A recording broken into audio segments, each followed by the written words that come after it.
Hi, everyone. How are you? Good to see you. Thanks for joining. Happy Monday to you. Hope everyone had a good Mother's Day. I just have a couple quick updates, and then I'm going to hand it over to other folks on the call. We've surpassed 2,000 cases of COVID-19. 2,052 is the current count with 81 fatalities. We have our current count at career is 7 individuals. And there were on Friday 14 people that used our drop-in facility at Blake Field. Director Bond, I understand, has some updates as well.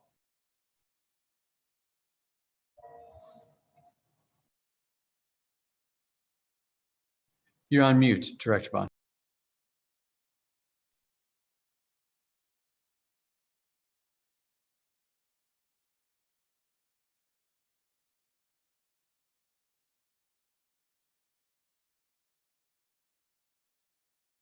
We can see your graph, but we still can't hear you. Good afternoon, everyone. Could you hear me now? Yes. Wonderful. Just want to make sure. So good afternoon. And what you have in front of you is the overall nursing home positive cases that we continue to monitor on a daily basis. As of today, we have 61 at advanced nursing, 81 at Grimes. And again, for the disclaimer, at Grimes Center, they are providing care for those transitional COVID-19 positives that need additional care. So that's why there's a transition in that number. We have 52 at Mary Wade and 37 at Regal Care. So if you can see the chart, we're continuing to monitor closely the different spikes of the cases within each of them, having daily calls with most of them to provide support in addition with the Department of Public Health at the state. What we have also in front of you is the cumulative numbers of total positive, total deaths. And so we are just closely monitoring what's happening at Mary Wade. The Department of Public Health has provided a lot of support. We're working closely with Mary Wade and just monitoring what's happening at the particular nursing home site, particularly within their skilled nursing facility. We also have the next slide that I want to show is just also monitoring the staff that are testing positive. And so you have here in front of you advanced nursing in Grimes and Mary Wade, as well as Regal Care, and just kind of monitoring what's happening through that. And so that's really what I wanted to show everyone today is as regards to our continuings of monitoring positive cases. And I can certainly share some of the graphs with those that are interested. That concludes my report.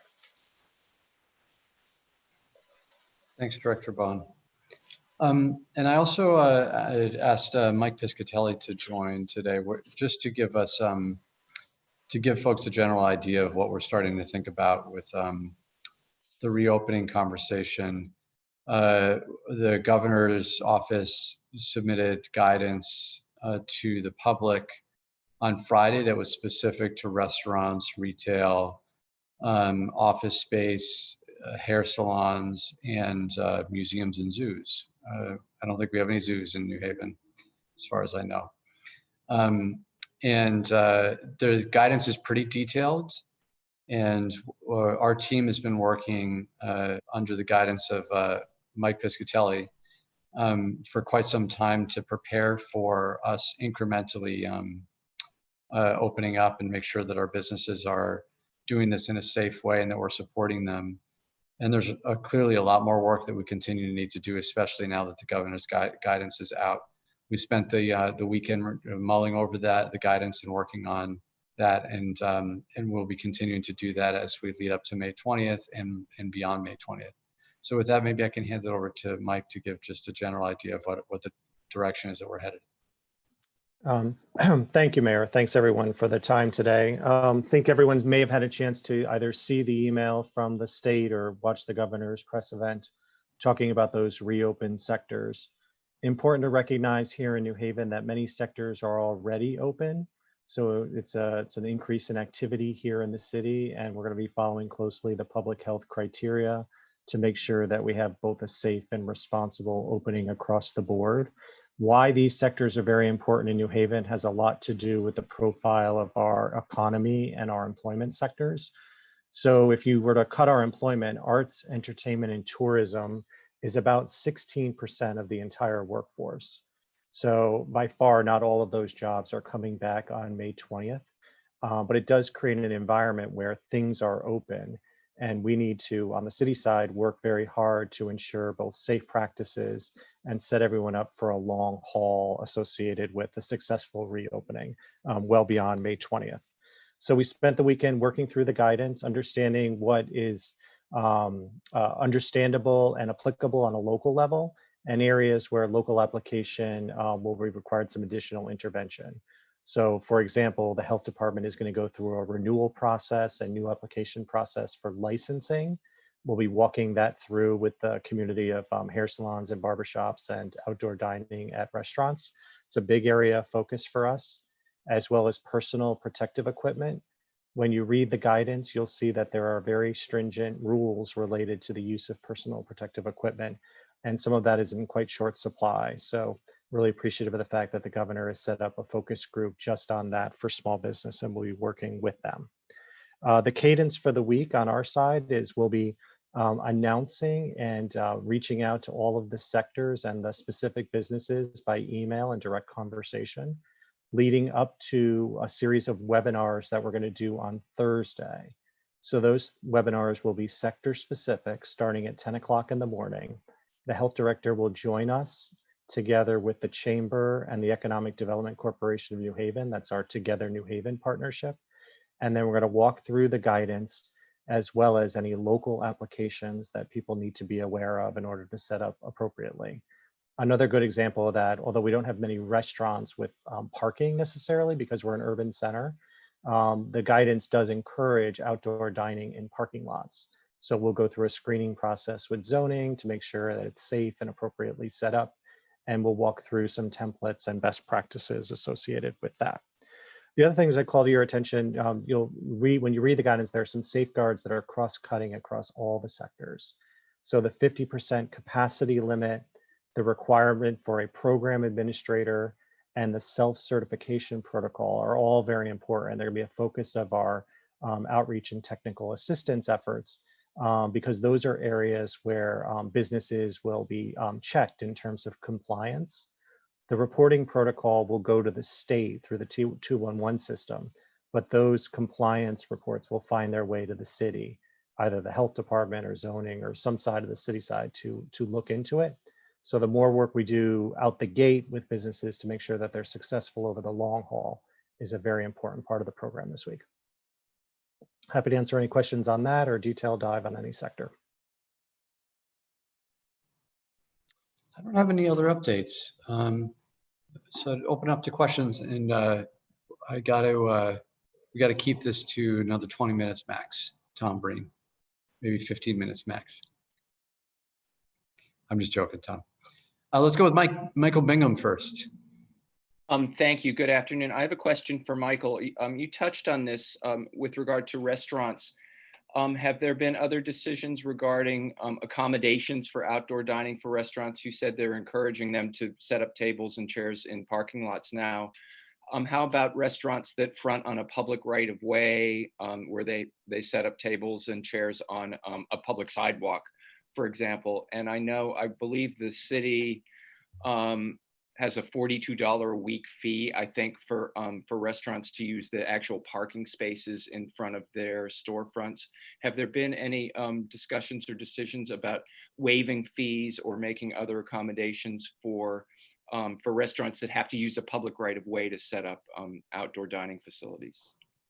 So no final decisions yet on the fees, but we've had good productive meetings with our partners, mainly Town Green and Market New Haven, to set forth the best areas to help businesses and restaurants be successful. So I'd organize those in probably three large categories. The first is facilitating use of the public space on the sidewalks and the parking spaces. So the city has a fairly robust program for outdoor dining already. We have a base to start, which is really, really important. And you'll recall the terraces from last year.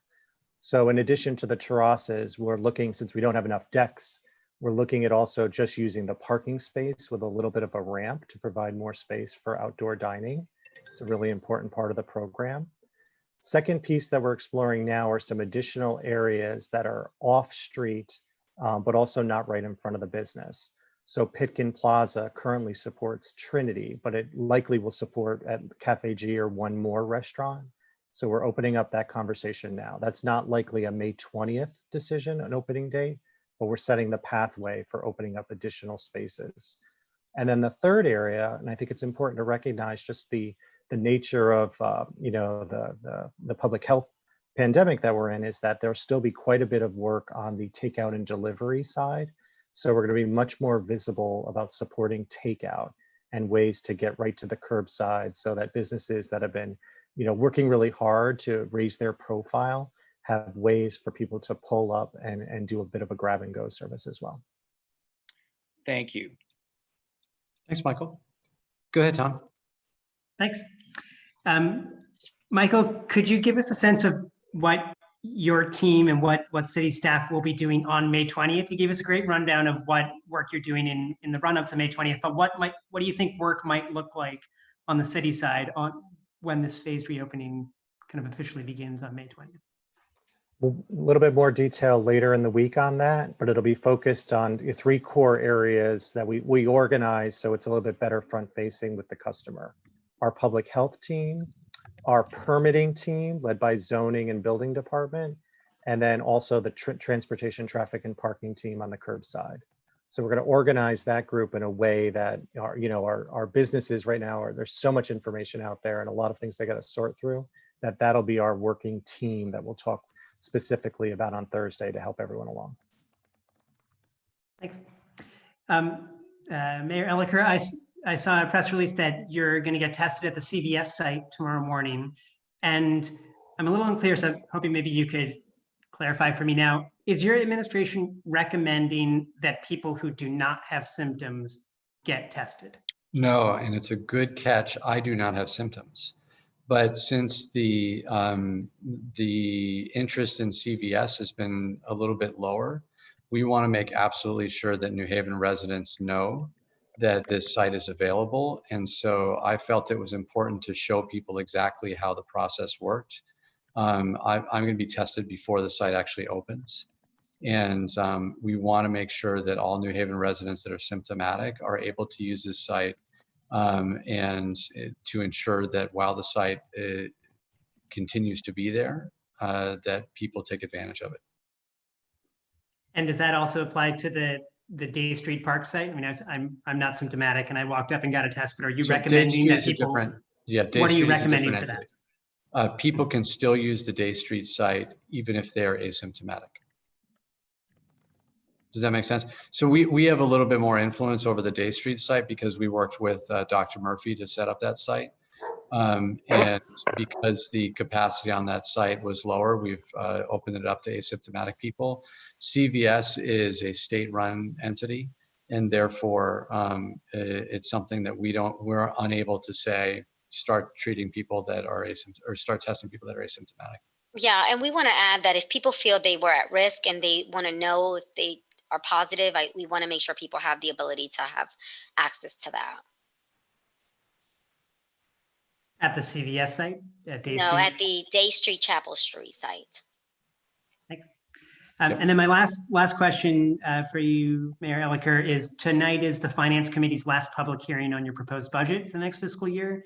And we've spoken a bit about the $15 million projected deficit for this fiscal year, but does your administration plan to submit any, I don't know, major changes or proposed amendments to the budget that you've already proposed?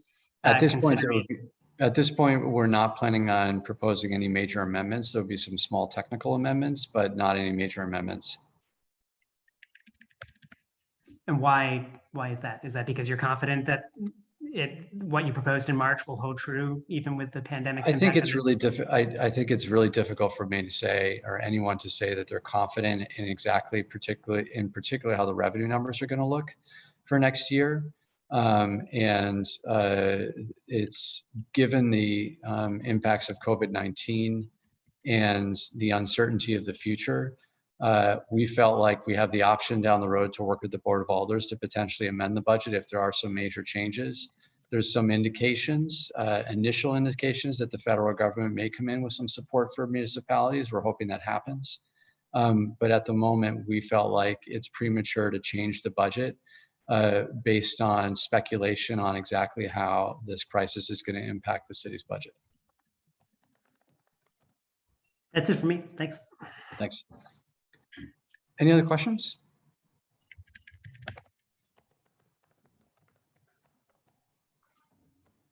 Going once, going twice. All right. Thanks everybody so much. Right. We'll talk Thanks, to you Mayor. soon. Thanks, everyone.